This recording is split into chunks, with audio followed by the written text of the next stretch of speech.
Bonsoir à tous. Bonsoir. Bonsoir tout le monde. Bonsoir. Alors du coup, ce soir, on a 3 intervenants. Du coup, je vous propose de se présenter chacun à son tour pour laisser la main à tout le monde. Donc, je vais démarrer. Donc moi, c'est Camille Fréchat, je suis lead RH de l'agence de Lille, chez Extia. Je fais également partie du groupe de travail qui travaille sur la RSE, au sein de notre entreprise et particulièrement sur la partie handicap. Allez, je vais prendre le relais. Donc moi, Corinne Desonnet, donc je suis RH à l'agence Extia de Rennes. Donc moi, présente chez Extia depuis mai 2020, un certain jour de déconfinement. Et donc j'interviens également avec Camille sur la RSE chez Extia et notamment également sur la partie handicap, parce que j'ai pu précédemment travailler aussi dans le milieu du handicap, donc j'étais assez sensible à ça. Et je passe le relais à Leonardo. Merci Corinne. Moi, je suis un alumni Extia. J'ai été chez Extia pendant 2 ans et aujourd'hui, je suis UX designer et j'ai été invité par Camille et Corinne pour animer ce meet-up. Hop, donc on va pouvoir faire une petite intro sur effectivement le handicap. Donc pourquoi aussi, petite précision sur pourquoi ce meet-up en date du mois de novembre. C'est que le mois de novembre en France, c'est aussi le mois en fait de l'employabilité des personnes en situation de handicap. Voilà pourquoi aussi on était intéressés de faire ce meet-up à cette période-là. Pour démarrer ce meet-up, je voulais faire un petit rappel sur les types de handicap qu'on peut être amené à confronter aujourd'hui. Donc on va retrouver le handicap moteur qui va être effectivement plus visible, donc qui vont être des atteintes partielles ou totales de la motricité. Ça va être également le handicap visuel, voilà, des personnes qui vont être malvoyantes ou non-voyantes. On va retrouver également le handicap auditif, des personnes du coup sourdes ou malentendantes. Le handicap psychique, donc trouble mental, affectif ou émotionnel. La déficience intellectuelle, avec la privation de facultés du coup intellectuelle, et également les maladies invalidantes. Donc voilà, juste une petite piqûre de rappel sur les différents handicaps qu'on peut confronter aujourd'hui. Et du coup, moi, je vais vous parler un peu des idées reçues sur le handicap. Alors, je vais parler au nom de la société Extia parce que du coup, je ne sais pas forcément comment ça se passe dans les autres entreprises et du coup, je ne veux pas me permettre de parler à leur place. Mais en tout cas, nous, chez Extia, du coup, le handicap est forcément visible. C'est faux. Que ce soit du diabète, des allergies, de la surdité, de l'épilepsie, la dépression, du mal de dos, la sclérose en plaques ou même le VIH, il faut savoir que près de 85% des handicaps sont invisibles et seulement 1% des personnes considérées par du handicap sont en fauteuil roulant. Donc, la plupart du temps, le handicap est non visible. Une autre idée reçue, le handicap survient toujours dès la naissance. C'est également faux. Il faut savoir que 15% des handicaps seulement sont de naissance et il peut être permanent ou temporaire. Une autre idée reçue qu'on pourrait avoir, c'est le handicap est un phénomène rare qui touche très peu de monde. En réalité, il y a 12 millions de Français qui ont une forme de handicap, soit une personne sur 6 et un actif sur 2 est susceptible de voir un jour ses capacités altérées. Donc c'est énorme, ça touche énormément de monde. Le handicap est évolutif et la situation de travail aussi. Une autre idée reçue qu'on pourrait avoir, c'est déclarer mon handicap donnera un coup de frein à ma carrière. Alors c'est faux. La reconnaissance d'un ou une extienne en qualité de travailleur handicapé permettra au contraire à Extia, en l'occurrence, de lui fournir les meilleures conditions de travail et de lui faire bénéficier d'avantages particuliers, notamment comme une mutuelle gratuite. Et enfin, déclarer mon handicap rendra l'information publique en entreprise. C'est également faux. Il faut savoir que chez Extia, la RQTH se fait auprès du service RH et dans la plus stricte confidentialité. Donc là, on vous a posé quelques petites questions pour essayer de rendre ça un petit peu dynamique. Donc, on vous laissera, si vous souhaitez, mettre une petite réponse dans le chat, voir un petit peu les chiffres qu'on pourra avoir de votre côté. Donc, première question, c'est donc en France, sur 12 millions de personnes en situation de handicap, quel est le pourcentage de personnes portant un handicap invisible? Donc, la bonne réponse, c'est effectivement 20% de visibles et 80% d'handicap invisible. Ensuite, donc seconde question, en France, combien de salariés ont été reconnus travailleurs handicapés en 2020? Donc, chiffre les plus récent, puisque 2021 n'est pas encore terminé. Donc, on a réponse A, 6 millions, réponse B, 12 millions, réponse C, 16 millions, ou encore 24 millions. Donc, on a eu la réponse tout à l'heure par Camille. Donc, effectivement, réponse B, 12 millions de salariés ont été reconnus RQTH en 2020. Et enfin, donc, dernière question, quel est le pourcentage de chômage en France et quel est le pourcentage de personnes en situation de handicap au chômage? Roulement de tambour. Eh bien, on est sur la réponse A, c'est-à-dire 9% de taux de chômage en France et 18% le pourcentage de personnes en situation de handicap au chômage. Donc des chiffres quand même impressionnants. Du coup, moi, je vais enchaîner sur les obligations d'emploi des travailleurs handicapés. Alors en fait, déjà une des premières choses qui va être importante, c'est une nécessité de l'entreprise de s'adapter à une population qui est plus fragile et plus vulnérable. Il faut savoir que tout employeur d'au moins 20 salariés doit employer des personnes en situation de handicap dans une proportion de 6 de leur effectif total. L'employeur doit déclarer chaque année le nombre d'emplois occupés par un travailleur handicapé pour justifier de ce pourcentage-là et s'il respecte ou pas son obligation d'emploi. Si jamais l'employeur ne respecte pas son obligation d'emploi, il doit verser une contribution annuelle à l'AGEFIP. Pour répondre à cette obligation, la société peut faire aussi appel à des entreprises de milieux adaptés, par exemple des ESAT. La société doit également aménager un poste qui va être adapté à l'handicap de la personne. Donc ça se fait en lien avec la médecine du travail. Ça peut être un fauteuil ergonomique, une souris adaptée, un écran particulier. Mais du coup, l'entreprise est dans l'obligation d'adapter le poste de travail à l'handicap de la personne. Après, donc, on va donner des exemples d'actions qui ont pu être menées, notamment chez Exia. Donc là, on travaille notamment sur la mise en place d'une politique handicap. Donc ça reste un sujet assez large, mais avec différentes actions. On travaille également sur une charte de locaux pour les personnes à mobilité réduite. Et être soucieux qu'effectivement tous les locaux à partir de maintenant respecteront cette norme. Enfin, disons vraiment garantissant en tout cas que tous les locaux sont accessibles à l'ensemble de ces personnes à mobilité réduite. Ensuite, différentes actions d'inclusion ont été menées également avec la participation au DuoD. Aussi, pendant une journée, chaque année, on reçoit une personne en situation de handicap, généralement en recherche d'emploi ou de stage, pour en fait découvrir un métier. Pendant une journée, cette personne-là est en binôme avec un collaborateur de la société pour découvrir le métier du collaborateur. Et ensuite, donc, on a également des actions avec Objectif Emploi, où pendant une année, le collaborateur qui souhaite peut accompagner un étudiant en situation de handicap pour le mentorer, entre guillemets, durant une année. Ensuite, on a également les micro-formations à destination des salariés via du e-learning, où effectivement, c'est aussi sensibiliser les collaborateurs au handicap, qui est parfois peu connu de personnes. Donc, c'est avoir quelques notions, en tout cas, là-dessus. Favorisation également de l'achat responsable, c'est faire appel, effectivement, on parlait tout à l'heure avec Camille d'entreprises adaptées ou des AT. Donc, c'est faire appel à eux pour des fournitures de bureau, des équipements de protection individuelle, par exemple, pour les prestations de ménage également, ce genre de choses. Donc, c'est effectivement s'orienter vraiment sur de l'achat responsable. Et ensuite, donc, la refonte du site Internet. En 2021, notamment chez Exia, on a eu tout fraîchement un nouveau site Internet. Donc là, c'est effectivement retravailler aussi toute l'ergonomie pour qu'effectivement ce site soit accessible à tous. Et donc, on en revient effectivement à l'accessibilité web, où c'est une marche importante aujourd'hui pour qu'effectivement on ait un monde accessible à tous. Et donc, c'est ainsi que je laisse la main à Leonardo. Merci beaucoup Corinne et Camille. Du coup, voilà, je vais vous présenter un peu l'accessibilité web. En commençant par une petite question, est-ce que vous vous êtes déjà retrouvé à la campagne en fait et sans accès Wi-Fi? Et finalement, on se rend compte qu'on est un peu perdu, un peu comme Tom Hanks dans le film Castaway. Et c'est un peu cette idée que j'ai envie de vous transmettre, c'est que le public, c'est les personnes en situation de handicap.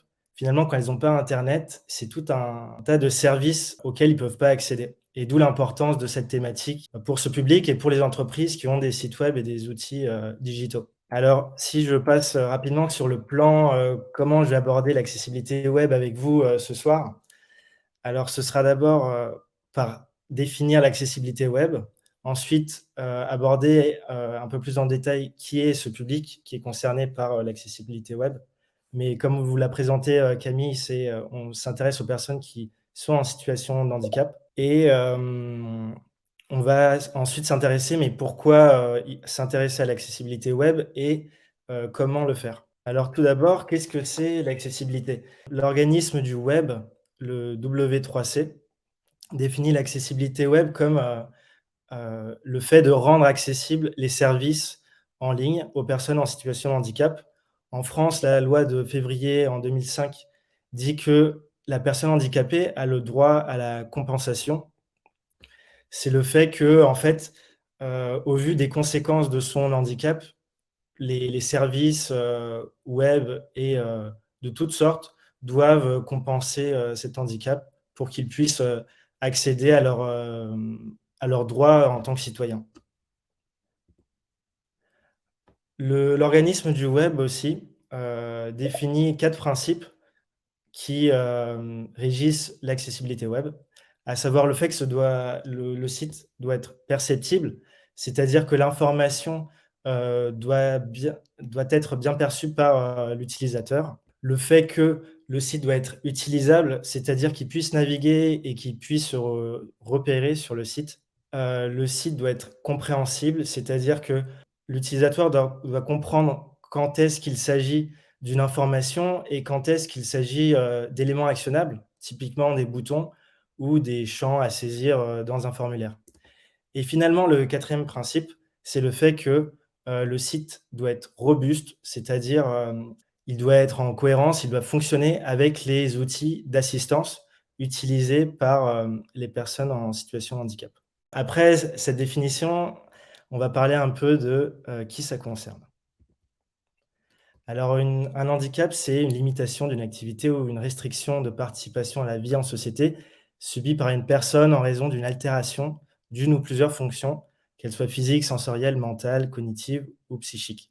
On peut aussi avoir le cas de polyhandicap. Alors après cette définition de qu'est-ce que le handicap, je vous propose une vue d'ensemble que j'ai trouvée assez intéressante, que j'ai vue dans une formation de Design Gouv, qui était très intéressante, sur le sujet, et l'idée, c'est de prendre une salle de cinéma avec 300 personnes, 300 spectateurs et de voir comme ça, qui finalement quelle est la tranche de la population qui est, concernée par chacun de ces handicaps.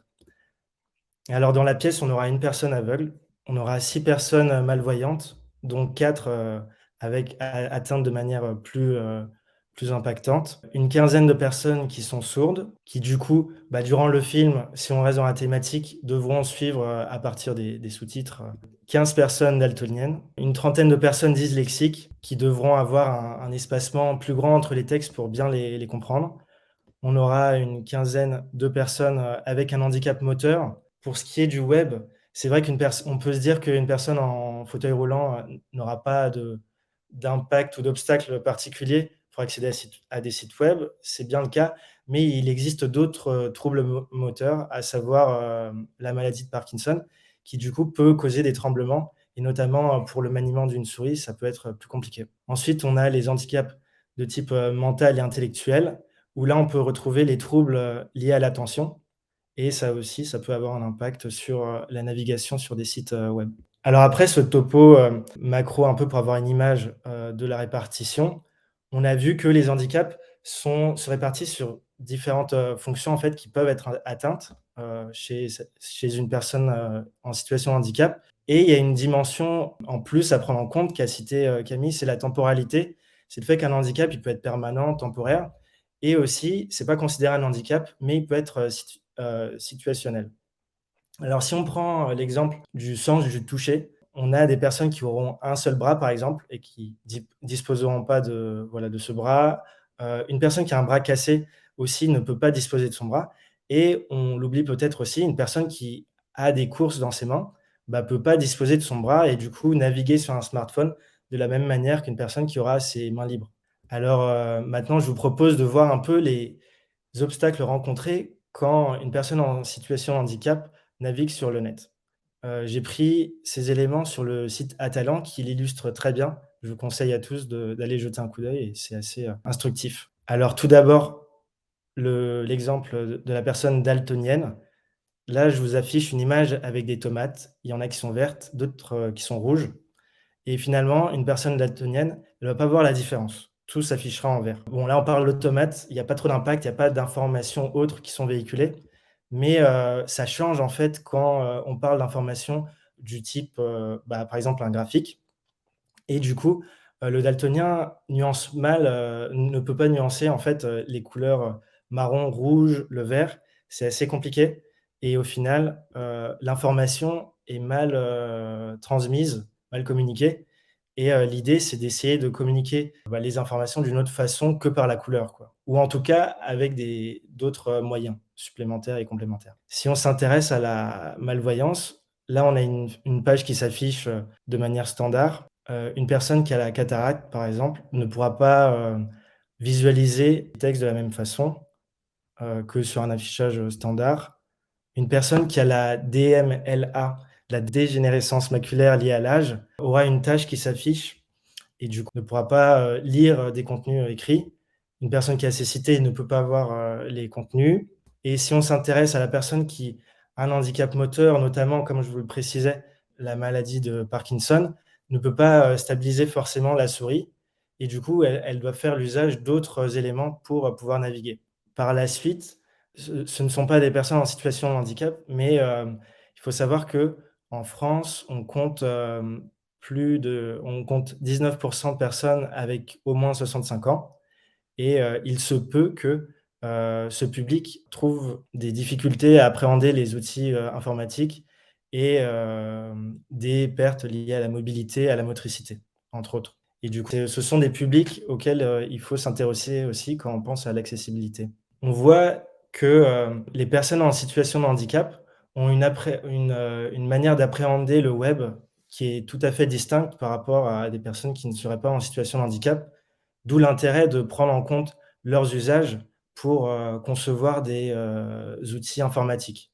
C'est là une raison pour laquelle il faut penser accessibilité quand on design des sites web, quand on crée des outils informatiques, mais il existe aussi d'autres raisons qui, justifient ce choix. À savoir que quand, en fait, on fait en sorte d'avoir des sites accessibles à ce public, on permet aussi à l'entreprise de, d'impacter un public plus grand, qu'on propose un service ou des produits. Une autre raison, c'est le fait qu'on respecte une, obligation légale, surtout pour les entreprises, du secteur public et notamment depuis 2019, les entreprises du secteur privé. Il faut savoir que, les entreprises qui ont un chiffre d'affaires supérieur à 250 millions d'euros doivent elles aussi avoir, mettre en accessibilité, leur site et il faut savoir que quand, en fait, on rend accessible nos sites, on le rend aussi plus utilisable à tous les utilisateurs, finalement et un autre élément intéressant aussi, c'est que c'est un levier d'innovation. Parce qu'en fait, quand on s'intéresse aux personnes en situation de handicap, on s'intéresse à des utilisateurs qu'on appelle experts d'usage. C'est des utilisateurs qui ont un usage particulier, des outils informatiques et du coup, en s'intéressant à ces usages, on peut innover. C'est l'exemple, par exemple, des SMS qui ont été créés à la base pour que le public, sourd puisse, se communiquer, avec les téléphones portables. C'est le cas aussi pour les éplucheurs ergonomiques qui, à la base, étaient faits pour, des personnes, ayant l'arthrose, pour qu'ils puissent, éplucher des légumes et en fait, ça a desservi à toute la population. En fait, ces 2 créations, que ce soit l'SMS ou l'éplucheur, ont desservi à tout le monde, quoi. Du coup, on se rend compte que l'accessibilité, ça profite aux personnes, en situation de handicap, à l'entreprise, à la population, aux utilisateurs en général. C'est intéressant, il faut le faire, mais comment, en fait, on met tout ça en œuvre? Alors tout d'abord, en prenant en compte que c'est un domaine, transverse qui engage les décideurs, les chefs de projet, les développeurs, les designers et ainsi que d'autres, corps de métier et chacun a un rôle à jouer et en fait, ce qui est super, c'est qu'on a des référentiels qui permettent de, mettre en accessibilité nos sites, nos outils. En France, le RGAA4, c'est un référentiel général d'amélioration de l'accessibilité qui recense une série de règles et d'obligations qui permettent de mettre en accessibilité un site et il s'inspire beaucoup, du WCAG. Il y aura beaucoup de sigles dans la présentation et qui du coup est un référentiel international publié par, l'organisme du web, qui propose une série de directives, qui permettent de mettre en accessibilité un site. Alors du coup, je vous propose de parler un peu plus sur le RGAA4, le référentiel général d'amélioration de l'accessibilité, en sachant qu'il est composé en 2 grandes parties. À savoir, on a les obligations à respecter et les méthodes d'évaluation. Finalement, il est composé dans ces 2, en 2 temps, quoi. Dans les obligations à respecter, qu'est-ce qu'on retrouve? Alors, un site qui se dit accessible doit avoir une mention sur la conformité liée à l'accessibilité, c'est-à-dire indiquer est-ce que le site est totalement accessible? Est-ce qu'il est partiellement accessible? Ou est-ce qu'il n'est pas accessible? Ensuite, le site contient aussi une déclaration d'accessibilité, un lien sur tout le site qui permet de se rediriger vers cette déclaration et là, c'est pas sur le site, c'est un schéma pluriannuel en interne. En fait, l'idée, c'est que l'entreprise mette en place un plan qui la permette de mettre en accessibilité tous ces outils, que ce soit intranet, son site institutionnel, tout ce qui serait utilisé à partir du web. Ensuite, le RGA4, c'est pas que, les obligations à respecter, mais c'est aussi une méthode d'évaluation. Grosso modo, on retrouve nos 4 principes que, le consortium du web, propose, à savoir qu'un site accessible, il est perceptible, il est utilisable, il est compréhensible et robuste et en fait, cette méthode d'évaluation, c'est une méthode technique. On retrouve plusieurs thématiques qui chacune ont des critères et des tests associés. Il faut savoir que pour avoir un ordre de grandeur, pour auditer une page web, il faut à peu près, 1 à 2 heures. Selon en fait, ça va varier beaucoup selon la quantité d'informations, les typologies de contenu qu'on retrouve, sur une page web. Je passe maintenant à la partie, WCAG, le référentiel proposé par l'organisme du web. En fait, il a servi beaucoup à faire le référentiel qu'on retrouve en France et il propose de manière complémentaire, le niveau de conformité. En fait, chaque test qu'on va mener sur un site permet d'associer un niveau de conformité et on a 3 niveaux. À savoir la lettre A, c'est-à-dire que si on remplit ce test, ça veut dire qu'on permet à de nombreuses personnes d'accéder au contenu. Le double A, il est plus exigeant, il permet à un certain groupe supplémentaire d'accéder au contenu et le triple A, c'est le plus difficile à mettre en œuvre et c'est des changements qui concernent un public très, très, spécifique. Je vous avais préparé quelques exemples qui illustrent un peu ces niveaux de conformité. Alors, pour avoir un exemple lié au contenu audio, le A serait, par exemple, que tous les contenus audio soient sous-titrés, quoi. Le double A, c'est que toutes les vidéos aient une, audio description et le triple A serait que tous les contenus audio soient accompagnés d'une version en langue des signes. Ça, c'était pour les niveaux, de conformité et ensuite le référentiel, il a permis de, rédiger aussi un outil très utilisé par, les développeurs qui codent des sites accessibles. C'est, le ARIA. C'est un ensemble de règles qui permettent de coder en HTML, en CSS, un code qui soit accessible, un site web qui soit accessible et du coup, je vais vous présenter certains exemples selon, différents, situations, d'handicap qu'on peut retrouver. Alors le premier exemple, c'est pour une personne malvoyante. En utilisant l'ARIA Label, on peut avoir des liens qui soient plus accessibles. Dans cet exemple, on a un titre, suivi d'un paragraphe et d'un lien qui parle sur, c'est un site qui parle sur la thématique des dinosaures et en fait, chaque lien va se référer au contenu de chaque paragraphe. Et du coup, en fait, quand une synthèse vocale passe sur les liens read more, elle ne lit que, read more, sans, d'éléments de contexte. Et en fait, il faut savoir que, sans ces éléments-là, la personne malvoyante ou, aveugle ne peut pas savoir vers où elle va, vers où ce lien va diriger. Elle peut pas forcément avoir le contexte en vue, quoi. Et du coup, l'idée, c'est de complémenter, d'enrichir ces descriptions de liens pour que, finalement, l'utilisateur puisse savoir vers où il se dirige quand il clique sur ce lien. À savoir, pour le premier exemple, largest, dinosaur ever discovered. En fait, on complémente le lien en disant read more about the largest dinosaur. Et là, finalement, la synthèse vocale, elle pourra guider davantage l'utilisateur. Un autre exemple pour un handicap de type moteur, c'est l'usage des outlines.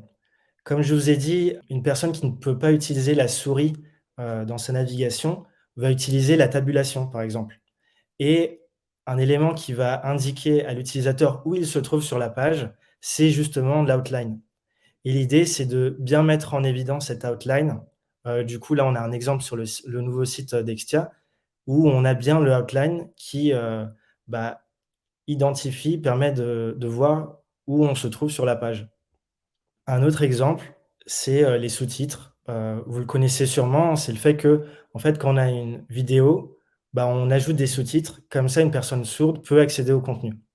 Là, c'est un exemple où ça pourrait être optimisé dans le sens où le contraste entre le texte, les sous-titres et l'image derrière ne sont pas toujours, évidents à lire. De nouveau, là, c'est un clin d'œil vers le fait que les éléments qui rendent un site plus accessible profitent à tous. C'est que les sous-titres, au final, c'est toujours pratique quand on a envie, quand la qualité du son n'est pas forcément, optimale ou, qu'on a envie de mieux suivre ce qui se dit sur un film ou un documentaire. Voilà, c'était tout ce que j'avais à vous dire par rapport à cette thématique. En conclusion, le fait de rendre un site accessible au niveau, d'un consultant, d'un salarié, c'est d'abord se former et partager les bonnes pratiques autour de nous, jusqu'au point où en fait on atteint un point de maturité dans une équipe, dans une organisation pour implémenter, comme le fait actuellement Extia, pour que les éléments, digitaux, les outils digitaux, les outils informatiques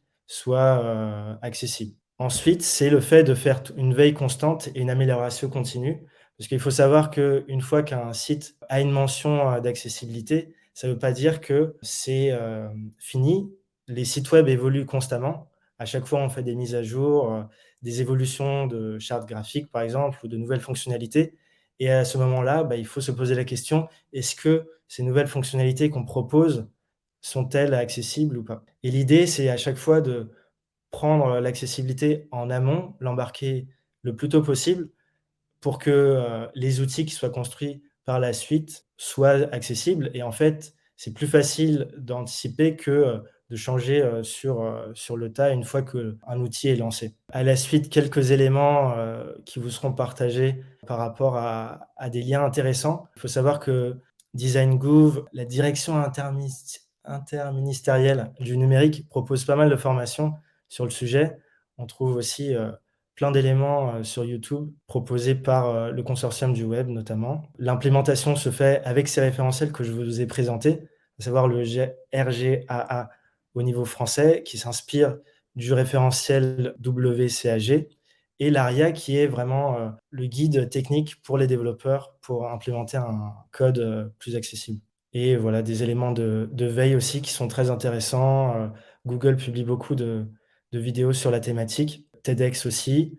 Une entreprise française qui s'appelle, Signe de Sens accompagne des entreprises et propose aussi des contenus très intéressants sur la thématique. Voilà. Ce qui est très intéressant, c'est qu'on a vraiment aujourd'hui un nombre de ressources qui nous permettent de nous informer et de nous former, sur cette thématique. Merci Leonardo. Est-ce que vous avez des questions pour Leonardo? Du coup, Leonardo, tu as une question là, si tu veux.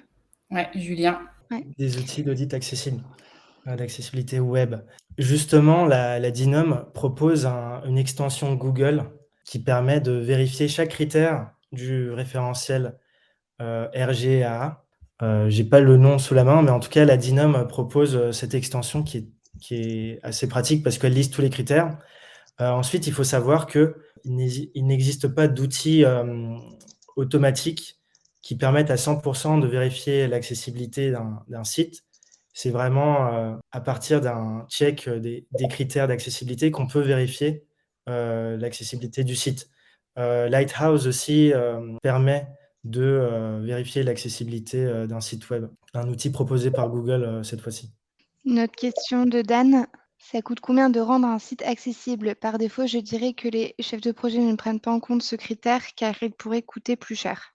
Oui, je crois que le fait de rendre des sites accessibles, ça va devenir de plus en plus une obligation. Bientôt les sites, liés au bancaire, au transport et à la vente en ligne vont devoir à l'horizon, dans 5 ans, je pense, devoir être des sites accessibles. Du coup, c'est un élément qui de plus en plus va devenir, nécessaire sur les sites et l'idée, c'est de le prendre, le plus en avant, en amont de projet, et de le faire de manière progressive.